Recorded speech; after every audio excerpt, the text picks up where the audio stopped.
Omuwala ono Ruth Nabukera tumusanze mu dduuka lye nga yeetala okuweereza bakasitoma be. Ono we tumutuukiddeko ng'ali mu kaweefube w'okuwunda ebimuli bye by'alina okutuusa ku bakasitoma.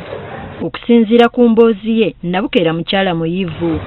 Mukama yali yamuyamba olw'amaliriza okusoma n'afuna omulimu mu kampuni emu ey'ebyempuliziganya. Ate tulina engeri gye tutanyambako okukwasaganya abantu because customer care nkulu nnyo mu bizinesi yaffe eno tulimu. Abantu baagala obawembeze, baagala obafeeko otegeka.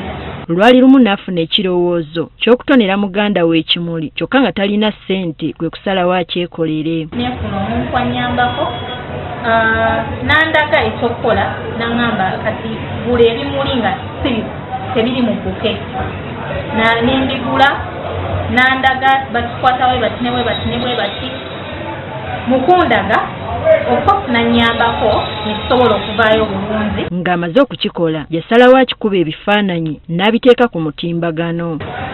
Bwe nkipostinga nga maze okiderivaringira muganda wange ne wabaawo ankubira essimu nagamba nalabye ng'opostinze kino ne kino kusetasiyo nange nandyagadde ekintu ekyefaananyirizaako bwe batyo. Ekyamwewuunyisa abantu baabyagala nnyo n'atandika n'okufuna abaagala abakolera ebimuli. Yaddako okumpostinga yaliwo e Dubai so neŋŋamba ekitegeeza kino ekintu kisobola okukwatayo mpolampola neŋŋamba kanzira nkikola nga bwe nkola n'omulimu. Bwe yatandika okubibakolera kyamuzibula amaaso ng'alaba bifuna.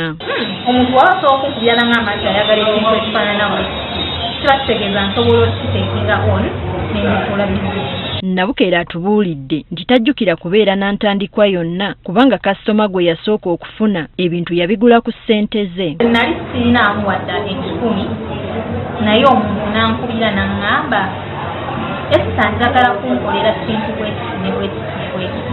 Omuntu oyo n'ampeereza ssente n'enkozesa ssente ze nengula ebintu byayagala nengula gift box nengula ebirabo byayagala byonna nembyarenzinga bulungi.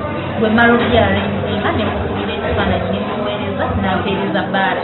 Ono bizinesi bwe yagenda ekula yasalawo okusuulawo omulimu gwe asobole okwewa obudde okukola ebimuli. Akasente kaali katini naye ate ne wano mu ntandikwa nga nako akasente katini nga byakukasolinga kunoonya nnyo baklayant.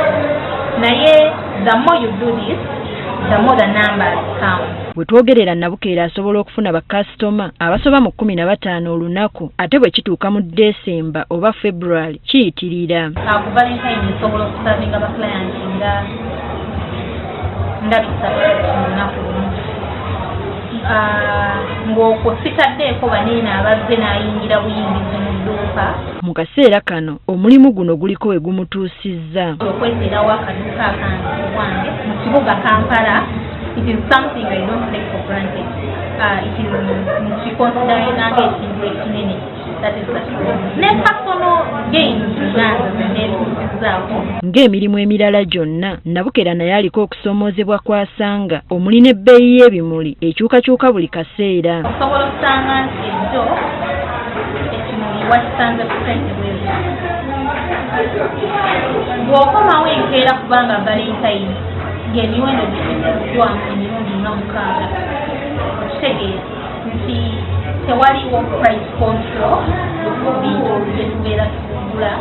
Kyokka alina ekirooto eky'okubeera omukazi ow'amaanyi naddala mu byenfuna. Abeera omu ku bantu be batunuulira mu ggwanga nti oyo omukyala munnabizinensi okitegeera nga bw'okeera ku mata n'ogamba nti oli bw'ayogera erinnya Kirumira ng'ogamba oyo entrepreneur oyo businessman oyogera erinnya Sudiru okitegeera they have a tag to the name. Ono aliko obubaka bw'awadde bavubuka banne. Era n'abantu abali mu bizinesi ekintu kimu kye bagamba beera ku nsiste. Olw'okuba nga wakoze ekimuli kimu mu wiki tekitegeeza nti ekyo ekimuli kyokka ky'owokosinga. Ne bw'oba wakipostinga last week kiddemu enkeera waliwo ataakirabye. Nawe mu bintu by'okola ng'ebyolusaago mwana wattu bisobolera ddala okufuuka omulimu. N'olwekyo buli kintu ky'okola kikole n'obwagazi tomanyi kyandikyusa obulamu bwo. Teddy Nakaliga agafeeyo ku Spark TV.